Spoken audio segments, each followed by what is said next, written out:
Joel, as I understand it, the Arete School is going to start with 50 kindergarten students its first year, and then add 50 kindergartners every year thereafter until it's a full pre-K through 12 school. Now, what in the world do the roles and responsibilities of professional athletes and teams have to do with 5- and 6-year-olds? Well, Martin, that's a great question. And interesting enough, we can look to Mahatma Gandhi, George Santayana, and Jackie Robinson for the answers here, and pull from those diverse fields. You know, it was Gandhi who said, "The higher the status of a man, the greater is his responsibility."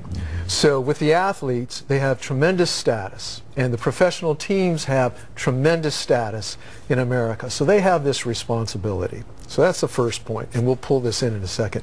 And it was Santayana who said, "It is not the mere need of healthy exercise that brings the players. Athletes have a higher function than gymnastics and deeper basis than utility." So the athletes aren't here just to be used for winning and losing and things like that. They're not here just to entertain us. There is something special, and Gwen Knapp talked about that in the segment we just saw. So there's something special, and they have this higher status where there's an additional responsibility. So then it becomes, well, what is that responsibility? And what is it that the athletes can do to convey what they're really about beyond just playing games? And so the athletes are all people who excel at high levels, and certainly they excel physically. But what most people don't know is, especially at the professional level, the difference between those who make it and those who don't, it's 90% mental, 10% physical.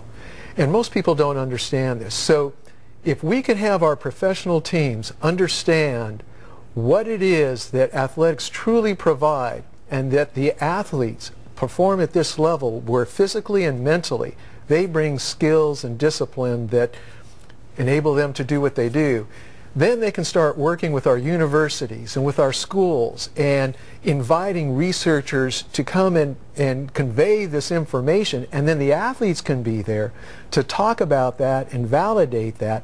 And now you have the community coming together with the professional teams, and you can even have these workshops and courses at the ballparks and stadiums. And now the athletes and the teams are really reaching out into the community in a way that will attract more people to the ballparks and arenas than are currently there. So you can increase your attendance.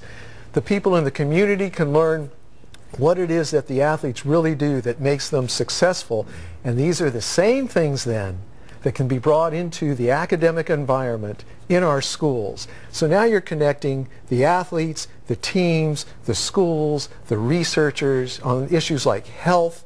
You know, how healthy do I have to be? How fit can I become? And how can I convey as an athlete this to the community at large? And now you see the athletes and the teams playing a much more significant role.